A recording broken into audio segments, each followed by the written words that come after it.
Miss কেমন আছেন আপনি? আলহামদুলিল্লাহ ভালো আছি, তোমরা কেমন আছো? জি মিস ভালো আছি। আলহামদুলিল্লাহ ভালো আছি। জি ম্যাম আমরা ভালো আছি। আসসালামু আলাইকুম মিস।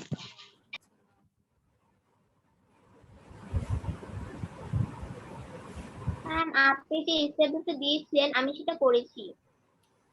আচ্ছা ঠিক আছে, এইচডব্লিউটা নিয়ে আমরা শেষের দিকে আলোচনা করব।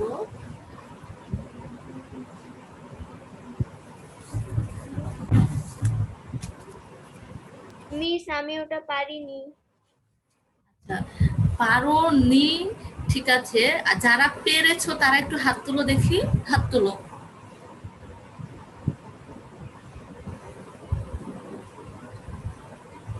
আমি শুধু একজনের হাত দেখতে পাচ্ছি, বাকিদের কারো হাত দেখতে পাচ্ছি না। শুধু নিধি হাত তুলেছে। আচ্ছা ঠিক আছে, হাত নামিয়ে ফেলো। আসসালামু আলাইকুম মিস। তার মানে কি বাকিরা এইচডব্লিউ পারোনি, নাকি করতে মনে ছিল না, নাকি খেয়াল রাখোনি, কোনটা বলো তো? মিস আমি পারিনি এটা। আচ্ছা মিস আমিও পারো। পারিনি। আচ্ছা ঠিক আছে, তাহলে মেজরিটি পারে নাই। আমি বলেছিলাম না পারলে গ্রুপে একটা মেসেজ দিয়েছিলে তোমরা যে পারো নাই, নাকি আমি মেসেজ দিতে চেয়েছিলাম তোমরা লাইক দিতে চেয়েছিলে না, এরকম কিছু কথা ছিল। জি মিস। আচ্ছা ঠিক আছে, তাহলে বোঝা যাচ্ছে যে ম্যাক্সিমামরাই তোমরা সেই এইচডব্লিউটা পারোনি। তাহলে ওইটাই আগে আমাদেরকে শেষ করতে হবে, দেন অন্য কাজে যেতে হবে, তাই তো? জি ম্যাম। জি ম্যাম।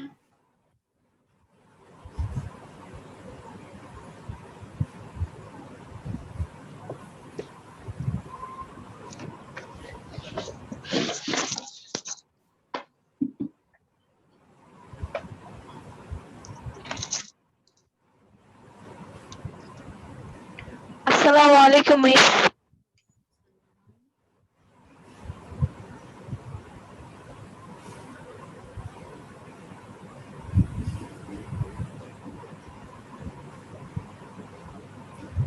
আচ্ছা, আমাদের প্রশ্ন কি ছিল বলো তো, কেউ একজন প্রশ্নটা বলো তো। মিস ইমন টেবিলের সমআকৃতির আরো কতটি বই পাশাপাশি রাখতে পারবে? গাণিতিকভাবে বিশ্লেষণ করো। আরেকটা প্রশ্ন ছিল না, টেবিলের দৈর্ঘ্য, গ নাম্বার একটা প্রশ্ন ছিল না, দুইটা। ইমনের টেবিলের দৈর্ঘ্য কত? সবাই করতে পারবে। আচ্ছা, দৈর্ঘ্য বের করা সবাই এটা পারবে, পারবে তোমরা? বাকিরা গ নাম্বারটা কি পেরেছো? জি ম্যাম। দিশা, আঁকা কি করছো কেন? ঈশা দাঁড়িয়েছে। আচ্ছা দাঁড়াও, ওটা আমি একটু স্টপ করে দিই, না হলে আবার অনেকেরই এরকম আঁকাকে লেগে যাবে। আমি স্টপ করে দিই, তাহলে আর তোমরা আঁকাতে পারবে না।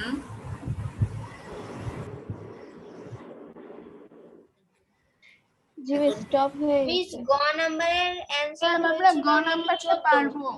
আচ্ছা ঠিক আছে, তাহলে শোনো, ভালো করে কথা শোনো, কেউ আর কোনো কথা বলো না। গ নাম্বারটা আমি আশা করছি সবাই পারবে। তারপরে একবার আমি মেথডটা মুখে মুখে বলে দিব, বাকিরা পরে খাতায় করে ফেলবে। আমাদের কি দেয়া ছিল, যে টেবিলের ক্ষেত্রফল দেয়া ছিল 5200 না, ক্ষেত্রফল 5200 বর্গ সেন্টিমিটার। 5200 বর্গ সেমি। আচ্ছা ঠিক আছে, তাহলে টেবিলের ক্ষেত্রফল দেওয়া ছিল 5200 বর্গ সেন্টিমিটার, আর প্রস্থ দেওয়া ছিল 50 সেন্টিমিটার।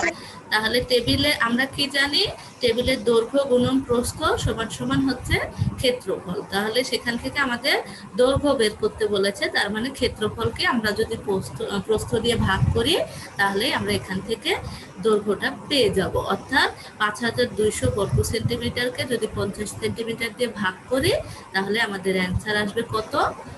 কত এসেছে অ্যান্সার? Miss miss 14। 104। কত? মিস আমার এখানে তো 14 এসেছে। মিস আসসালামু আলাইকুম। 104। সবাই মিস একসাথে আমার কথা। তো 14 এসেছে। ম্যাম 104। মিস সবাই 104। সবাই একটু চুপ থাকো, সবাই সবাই চুপ থাকো। অ্যান্সার হবে 104, ঠিক আছে? 104। জি মিস 104। 104 সেন্টিমিটার হবে, কারণ 5200-কে 50 দিয়ে ভাগ করলে আসে হচ্ছে 104 সেন্টিমিটার, কারণ বর্গ সেন্টিমিটার মানে 2টা সেন্টিমিটার আর নিচে 1 সেন্টিমিটার আছে, তাহলে উপরে 1 সেন্টিমিটার নিচের 1 সেন্টিমিটার কেটে যায়, শুধু 1 সেন্টিমিটার থাকে, তার মানে উত্তর হচ্ছে 104 সেন্টিমিটার। এটা আমাদের গয়ের অঙ্ক ছিল, সেটা তোমরা সবাই পারবে আশা করি, যারা করেছো তারা ওকে, যারা করনি তারা পরবর্তীতে বাসায় করে ফেলবে। আমরা ঘ নিয়ে আলোচনা করব। ঘ ছিল যে ইমন টেবিলের সমকৃতি আরো কতটি, ইমনের টেবিলের সমকৃতি আরো কতটি বই পাশাপাশি রাখতে পারবে, না এরকম প্রশ্ন ছিল। আচ্ছা তাহলে জি মিস। ঠিক আছে, সবাই খাতা লিখো। তাহলে আমরা কি দেখতে পাচ্ছি, আগে দেখে নেব যে টেবিলের ক্ষেত্রফল কি কি দেয়া ছিল, সেইগুলো সব আগে লিখে নিতে হবে।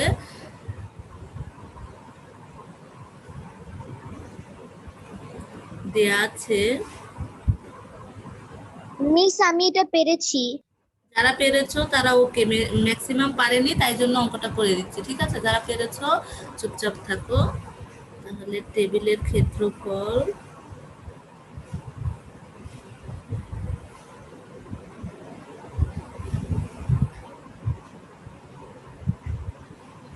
পাঁচ 5200 বর্গ সেন্টিমিটার। বইয়ের দৈর্ঘ্য প্রস্থ দেওয়া আছে, বইয়ের দৈর্ঘ্য দেয়া ছিল 0.26 মিটার, না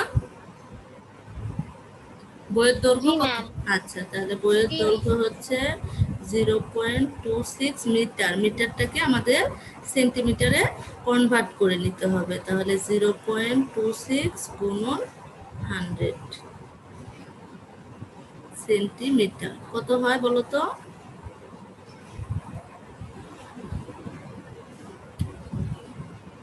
ম্যাম 26।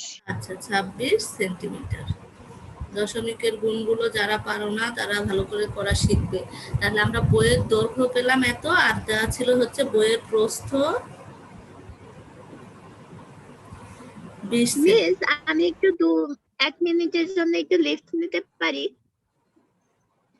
প্রয়োজন থাকলে নাও, সাথে সাথে আবার ইন হয়েও, ঠিক আছে? খুব বেশি যদি আর্জেন্ট হয়।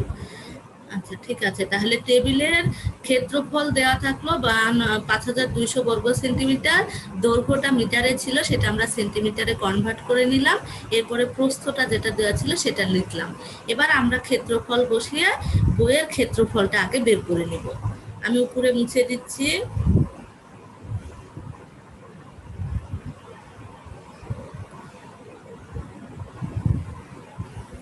আমরা জানি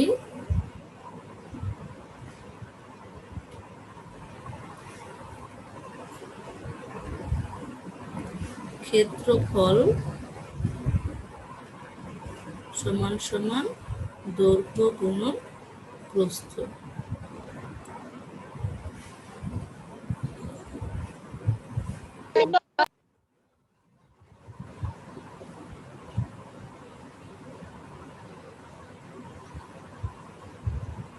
তাহলে সুতরাং বইয়ের ক্ষেত্রফল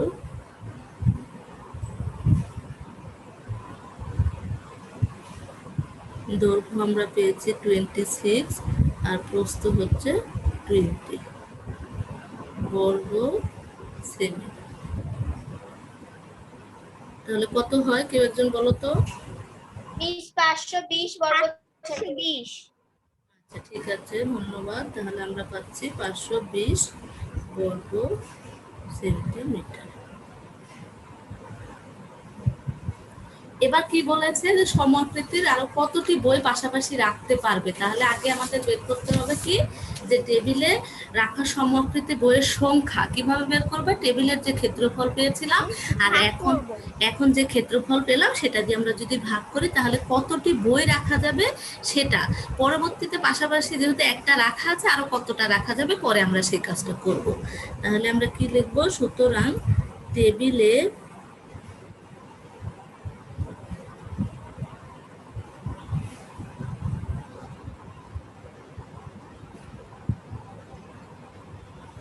রাখা সমকৃতির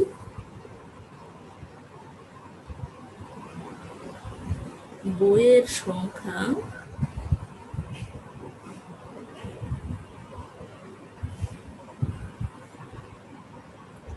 5200-কে ভাগ করব 520 দ্বারা। কতটি হবে বলো তো? আমরা যদি 00 কেটে দিই তাহলে 5200, তাহলে আমাদের 10টা হবে। 10টি হবে। তাহলে আমরা বই পেলাম হচ্ছে 10টি, কিন্তু আগে থেকে যেহেতু একটা বই অলরেডি টেবিলে রাখা আছে, তাহলে আরো কয়টা বই রাখতে পারবো? এই 10টা থেকে ওই একটা যদি বাদ দিই তাহলে আমরা পেয়ে যাব যে ওই টেবিলে কয়টা বই রাখতে পারবো। মিস 9টি বই হবে। সেটা তো আমরা এখনো ক্যালকুলেশন করিনি, ক্যালকুলেশন অনেকেই বুঝতে পেরেছো যে কি করতে হবে এই জন্য। তাহলে যেহেতু কথাগুলো অবশ্যই লিখতে হবে, যেহেতু টেবিলে পূর্বেই একটি বই রাখা আছে,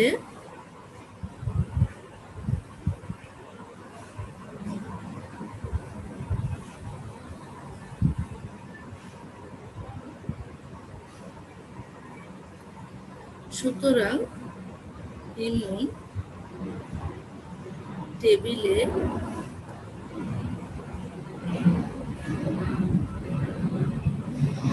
সমআকৃতির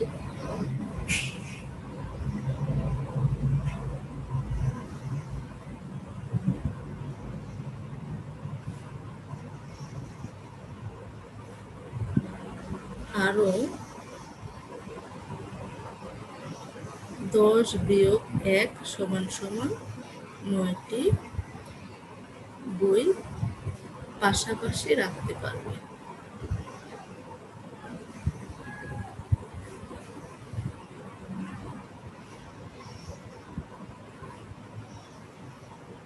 এটাই অ্যান্সার। তাহলে উত্তর হচ্ছে 9টি বই পাশাপাশি রাখতে পারবে। এটাই ছিল আমাদের গত দিনের HW, সেটার ঘ নং প্রশ্নের অ্যান্সার। এরকমই প্রশ্ন পরীক্ষায় থাকবে, যেহেতু ম্যাথমেটিক্যাল কিছু প্রবলেম এই অধ্যায়ে আলোচনা করা আছে, তার মানে এই অধ্যায় থেকে তোমাদের গ এবং ঘতে এরকম ম্যাথমেটিক্যাল প্রবলেম সলভ করতে হবে। সহজ, সবগুলোই সহজ, আশা করি তোমরা সবাই পারবে। এবার আমরা চলে যাব আমাদের নেক্সট অধ্যায়ে। প্রথম অধ্যায় থেকে এরকমই প্রশ্ন হবে। আমরা বইয়ের 2টা প্রশ্ন নিয়ে আলোচনা করেছি এবং আরো 2টা সৃজনশীল প্রশ্নের গ ঘ নিয়ে আলোচনা করেছি। আশা করছি তোমরা এখান থেকে নেক্সট যে ধরনেরই কোশ্চেন আসুক না কেন তোমরা পারবে। আজকে আমরা শুরু করব আমাদের দ্বিতীয় অধ্যায়ে বইয়ে যে সৃজনশীল। আমাদের হাফ ইয়ারলি পরীক্ষা কবে হবে? ওইটার ব্যাপারে এখনো ডিসিশন হয় নাই, ডিসিশন হলে তোমরা জানতে পারবে, ঠিক আছে? আচ্ছা, এরপরে আমরা বললাম কি আমরা আমাদের দ্বিতীয় অধ্যায়ে চলে যাব। আমাদের দ্বিতীয় অধ্যায়ে বইয়ের যে সৃজনশীল ছিল সেগুলো নিয়ে আগে আমরা আলোচনা করব। ওই যে আমি আগেও বলেছি ক খ এই প্রশ্নগুলো তোমরা নিজেরাই পারবে, এই জন্য ওই প্রশ্নগুলো নিয়ে আমি আলোচনা করব না। যেহেতু গ এবং ঘ প্রয়োগমূলক এবং উচ্চতর দক্ষতামূলক প্রশ্ন, এগুলো কিভাবে লিখলে তোমরা ভালো নম্বর পাবে ওই বিষয়গুলো নিয়ে আমি একটু বেশি আলোচনা করব। তো তোমাদের বই বের করো সবাই, তোমাদের বইয়ের দ্বিতীয় অধ্যায়ের অনুশীলনী বের করো, পৃষ্ঠা 20। প্রথমে যে সৃজনশীলটা দেওয়া রয়েছে, দেখো 2টা চিত্র রয়েছে। প্রথম চিত্রে দেওয়া রয়েছে, আমি তো আর এখানে চিত্রটা আঁকবো না, আমি জাস্ট উদ্দীপকটার এটা লিখতেছি যে এ যে চিত্র সেটা হচ্ছে একটা মাছ, যেটাকে আমরা চিংড়ি বলে থাকি। এরপরে না না না লেখার দরকার নাই, তোমাদের বইয়ে তো সবকিছু দেওয়াই আছে, বইটা এই জন্য বের করতে বলেছি। আরেকটাতে দেওয়া আছে, এটা হচ্ছে কি মাছ? এটা ইলিশ মাছ। বইয়ের 20 পৃষ্ঠা, অধ্যায় 2, দ্বিতীয় অধ্যায়, ঠিক আছে?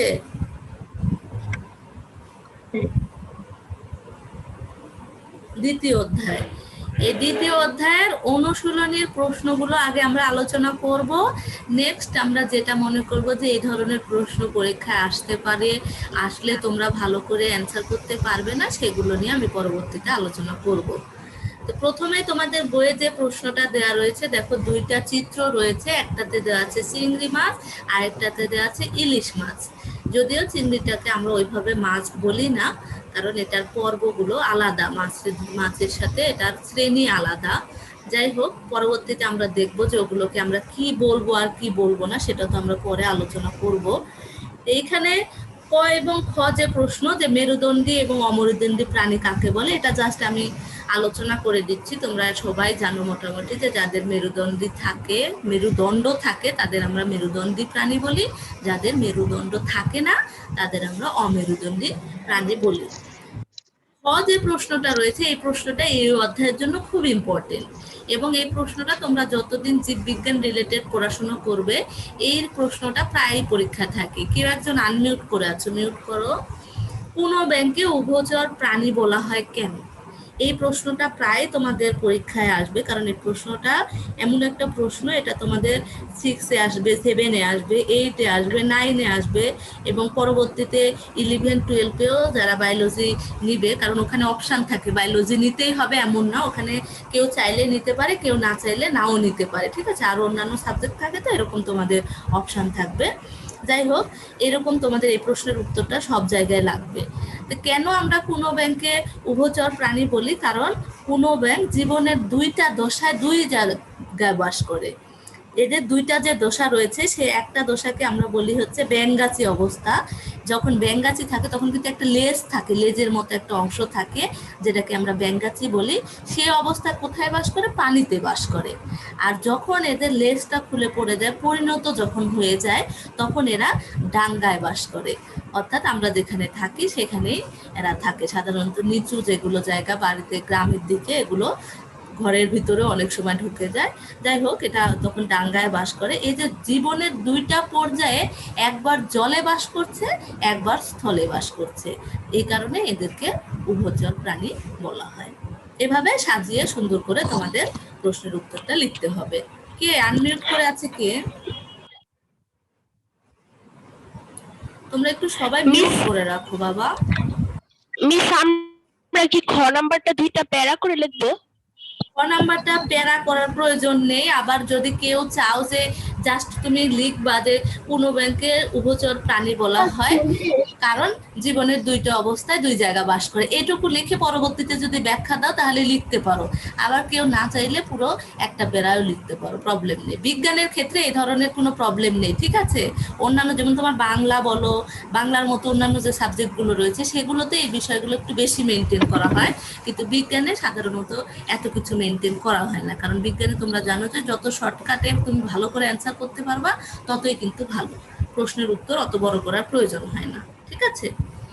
এরপরে গয়ে যে প্রশ্নটা দেখো, যে কি বলেছে, এ এবং বি চিত্রের প্রাণীর পার্থক্য লিখো। তাহলে তোমরা কি দেখতে পাচ্ছ? এতে হচ্ছে চিংড়ি মাছ আর বিতে হচ্ছে ইলিশ মাছ। এই দুইটা মাছের মধ্যে কে কোন ধরনের? কেউ একজন গেস করে বলো তো কি পার্থক্য দিব মেইনলি এদের মধ্যে পার্থক্য? চিংড়ি হলো অমেরুদণ্ডী প্রাণী আর ইলিশ হলো মেরুদণ্ডী প্রাণী। ওকে, থ্যাংক ইউ। তাহলে আমরা এখানে মেইনলি কি দেখব? মেরুদণ্ডী এবং অমেরুদণ্ডী প্রাণীর পার্থক্য লিখলেই আমাদের হয়ে যাবে যে এটা আসলে কি। সেই পার্থক্যটা আমি তোমাদের লিখে দিব। তোমাদের কাছে হয়তো অনেকেরই গাইড আছে বা বইয়েও অনেক কিছু আমরা জেনেছি বা নেট থেকে অনেক কিছু নেওয়া হয়। তারপরে আমি 5টা পার্থক্য তোমাদের লিখে দেবো, তোমরা চেষ্টা করবে এই পার্থক্যগুলো লেখার।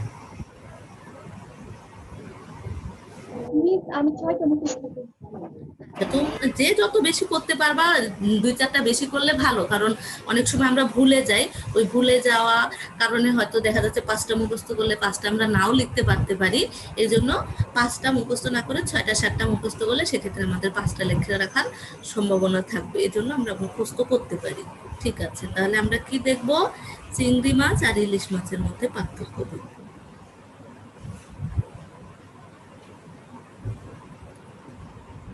এ চিংড়ি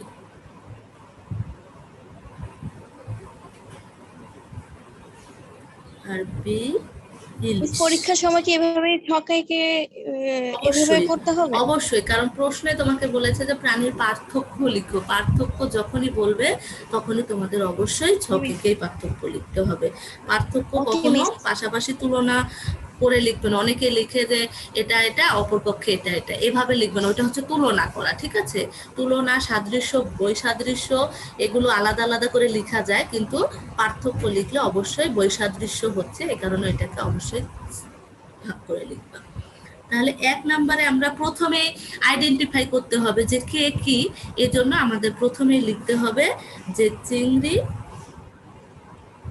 অমেরুদণ্ডী প্রাণী।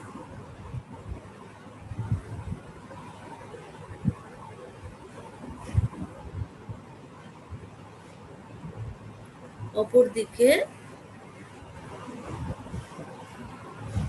ইলিশ মেরুদণ্ডী।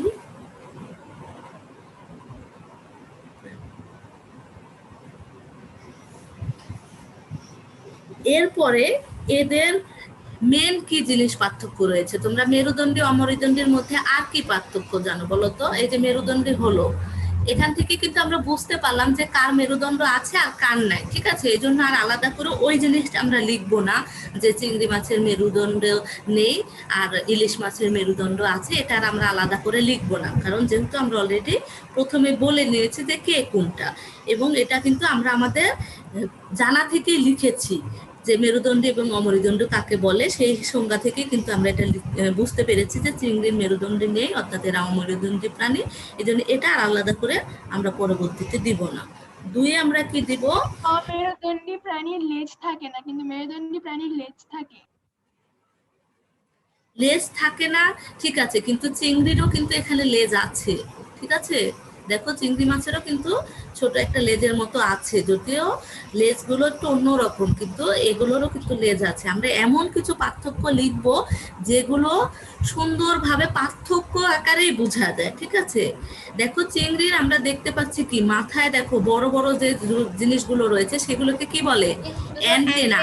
অ্যান্টেনা বলে। এটা আমরা লিখবো, কারণ আমরা সাধারণত খালি চোখে দেখে যেগুলোকে পার্থক্য বেশি বুঝতে পারবো সেগুলো আগে লিখবো।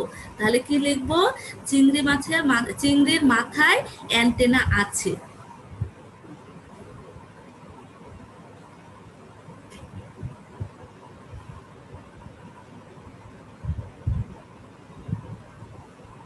অ্যান্টেনা আছে। আর 2 নম্বরে এটার কি লিখবো? ইলিশের মাথায় অ্যান্টেনা নেই।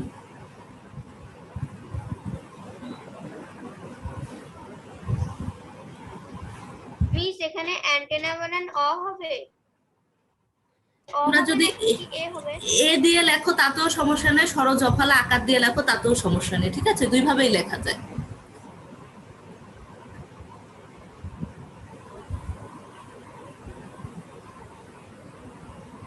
তাহলে আমরা 2টা পার্থক্য পেলাম। আমি বলেছি আর 5টা পার্থক্য লিখে দিব। তাহলে প্রথমটা আমি মুছে দিচ্ছি, দিয়ে প্রথমটার ওখানে আবার লিখছি আরেকটা। 2টা পার্থক্য পেলাম। এবার 3 নাম্বার কি পার্থক্য পাচ্ছি সেটা দেখো। এরপরে আমরা কি দেখতে পাচ্ছি? পুঞ্জাক্ষী। দেখো এই যে ছোট ছোট যেগুলো রয়েছে ওগুলোকে পুঞ্জাক্ষী বলে। তাহলে আমরা দেখতে পাচ্ছি যে পুঞ্জাক্ষী আছে, কিন্তু ইলিশ মাছের ওই পুঞ্জাক্ষীগুলো নেই। এজন্য 3 নাম্বার লিখবো এক জোড়া পুঞ্জাক্ষী রয়েছে, কারণ ওই যে জোড়া দেখো যে সুরের কাছেই নিচের দিকে যেটা থাকে ওইটাকে পুঞ্জাক্ষী বলে। তাহলে চিংড়ির এক জোড়া পুঞ্জাক্ষী রয়েছে।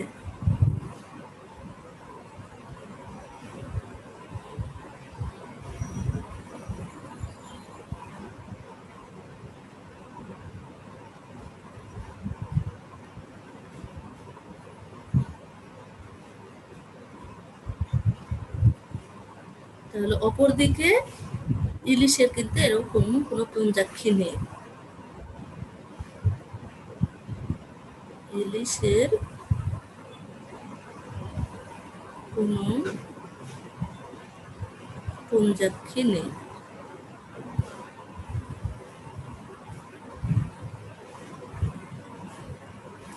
এরপরে আমরা 4 নাম্বার কি পার্থক্য দেখতে পাবো? বাহিরের দিক থেকে পার্থক্যগুলো মোটামুটি আর একটা পার্থক্য আছে, দেখো এদের অনেকগুলো সন্ধিযুক্ত পা, দেখো নিচের দিকে একদম লেজ থেকে শুরু করে মাথা পর্যন্ত এই তোমার পুঞ্জাক্ষীর আগ পর্যন্ত দেখো অনেকগুলো ছোট ছোট কিছু সন্ধিযুক্ত পা রয়েছে, কিন্তু মাছের, ইলিশ মাছের এই ধরনের পা নেই। তাহলে বাইরের এই জিনিসগুলো আমরা আগে লিখে নিব, এরপরে ভিতরে যাব। 4 নাম্বার কি লিখবো? এদের দেহে সন্ধিযুক্ত পা বিদ্যমান। সন্ধিযুক্ত পা বিদ্যমান। আর এদিকে লিখব এদের দেহে সন্ধিযুক্ত পা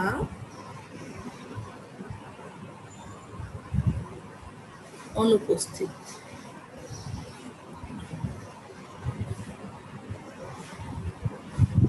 এটা আমাদের বাহ্যিক গুলো হয়ে গেল। এবার একটা পার্থক্য আমরা লিখবো ইন্টারনালি, যেটা ভিতরে দেখে বোঝা যাবে। দেহের লোহিত রক্তকণিকা অনুপস্থিত। আচ্ছা, লোহিত রক্তকণিকা বুঝো কেন? লোহিত রক্তকণিকা কি থাকার কারণে এটাকে লাল, লোহিত মানে তো লাল, তাই না?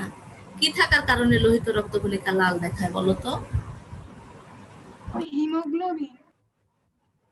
হিমোগ্লোবিন থাকার কারণে রক্ত লাল দেখায়। তো অনেক কিছু জানো তো। আচ্ছা, তাহলে 5 নাম্বার যেটা লিখবো, 3 নাম্বারটা মুছে দিয়ে 5 নাম্বারটা লিখে ফেলবো। কয় মিনিট পড়েছিলাম।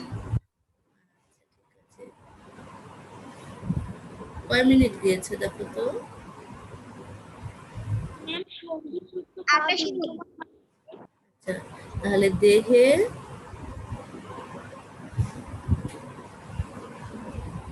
লোহিত রক্তকণিকা কয় ধরনের কণিকা হয় জানো? মিস 3 ধরনের। কি কি বলো তো? লোহিত রক্তকণিকা, শ্বেত রক্তকণিকা, আর এটা অনুচক্রিকা। আচ্ছা, তাহলে দেহে লোহিত রক্তকণিকা অনুপস্থিত, এই কারণে রক্তটা কিন্তু ওরকম লাল হয় না।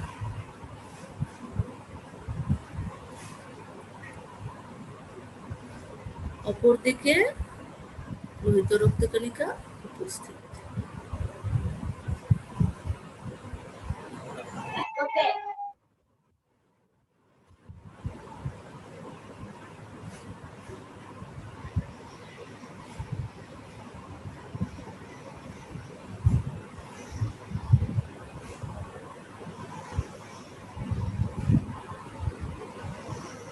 এই হচ্ছে 5টা পার্থক্য। এর বাইরে যদি কেউ কোনো পার্থক্য মুখস্থ করতে চাও, মুখস্থ করতে পারো, তবে পরীক্ষার খাতায় এই 5টা পার্থক্যই লেখার চেষ্টা করবে, কারণ এই 5টা পার্থক্য লিখলে তোমরা 3-এ 3 নম্বর পেয়ে যাবে। এরপরে ভয়ে যে প্রশ্নটা, আমি তো ডিসকাউন্ট হয়ে গেছে, আমাকে 1-2 পার্থক্যটা দেখাতে পারেন? না তো আর দেখাতে পারবো না বাবা, আমি মুছে দিয়েছি, যে তুমি পরবর্তীতে ইউটিউব থেকে দেখে নিও, ঠিক আছে? দেখতে পারবো না। ম্যাম আপনি 3 নম্বরে যে লিখেছেন পুনর্ব্যাখ্যি নাকি জানো, সেটা অর্থ কি ম্যাম? পুঞ্জাক্ষী, পুঞ্জাক্ষী বুঝো না? পুঞ্জাক্ষী চিংড়ি মাছের দিকে তাকাও, দেখো চিংড়ি মাছের ওই যে অ্যান্টেনা, তো মাথার উপরে 2টা যে সুরের মতো, ওইটা অ্যান্টেনা, তার নিচে যে 2টা বড় বড় অংশ পায়ের মতো দেখা যাচ্ছে, যে ওইটাকে পুঞ্জাক্ষী বলে। ঠিক আছে, তাহলে আচ্ছা, তাহলে এখান থেকে আমরা এখন আমরা এখান থেকে পার্থক্যটা জেনে গেলাম। এখন আমাদের জানার হচ্ছে ঘ নং যে প্রশ্নটা রয়েছে, দেখো ঘতে কি বলেছে বলো তো?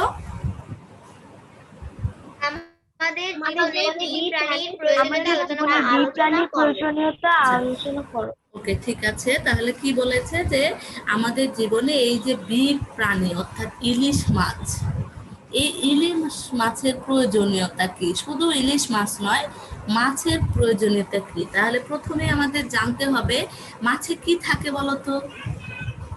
খাদ্যের 6টা উপাদান।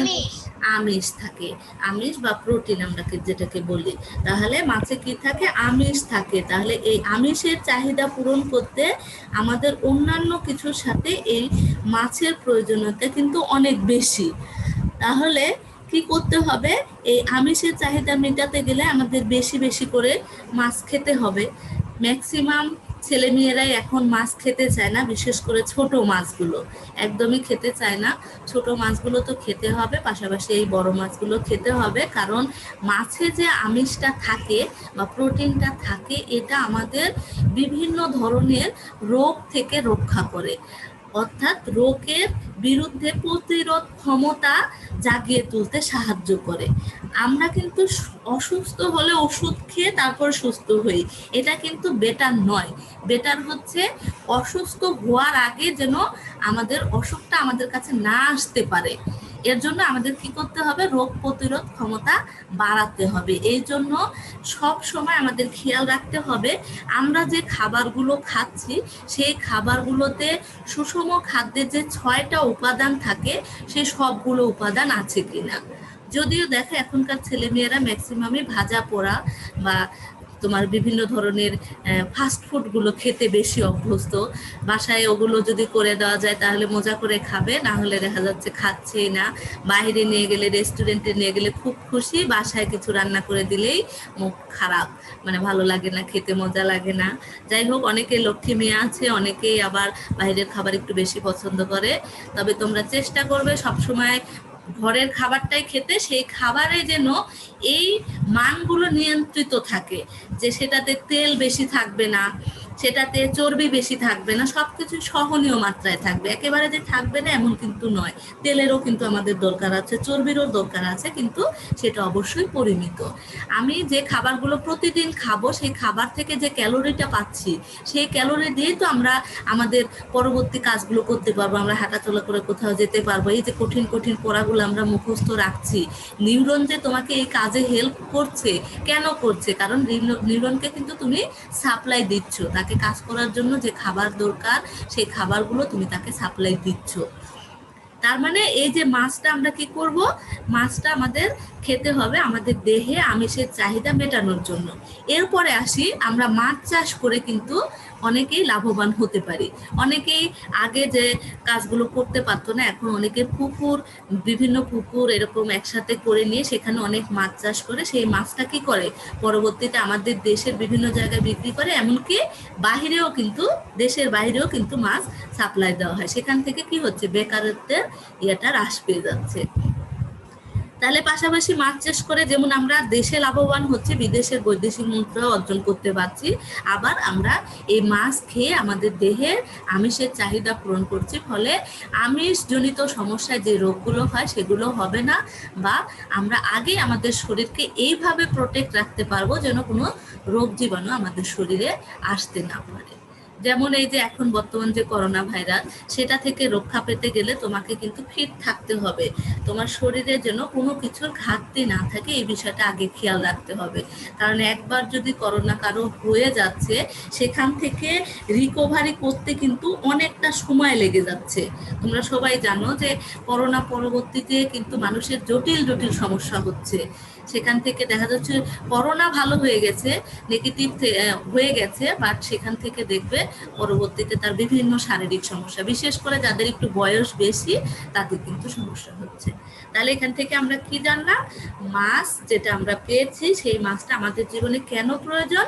কারণ একদিকে মাছ আমাদের আমিষের চাহিদা পূরণ করে রোগ জীবাণু থেকে আমাদের রক্ষা করে, অপরদিকে মাছ চাষ করে অনেকে লাভবান হচ্ছে, দেশি বিদেশি দুই ধরনের বৈদেশিক মুদ্রায় অর্জন হচ্ছে, অর্থাৎ বেকারত্বের পরিমাণ হ্রাস পাচ্ছে।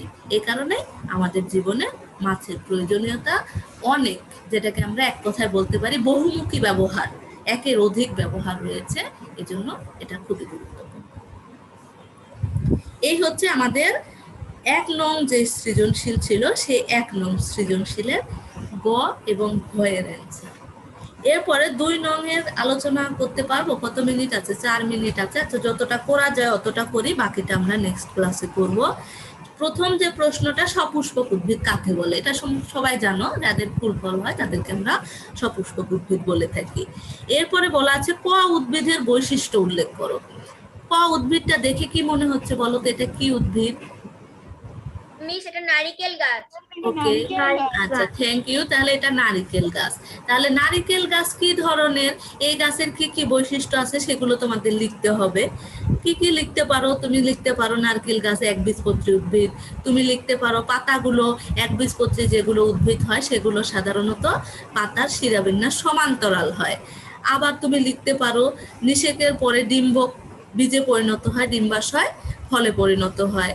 কাণ্ড শাখা প্রশাখা বিহীন, কারণ অন্যান্য যেগুলো গাছ রয়েছে সেগুলোর আরো শাখা প্রশাখা অনেক কিছু থাকে, কিন্তু এটা শাখা প্রশাখা কিন্তু নেই, জাস্ট একটা মাথায় সেখানে অনেকগুলো সমান্তরাল শিরাবিন্যাসের পাতা রয়েছে। তাহলে এখান থেকে এটা আমরা লিখতে পারলাম। গতে বলেছে ক এবং খ উদ্ভিদের পার্থক্য লিখো।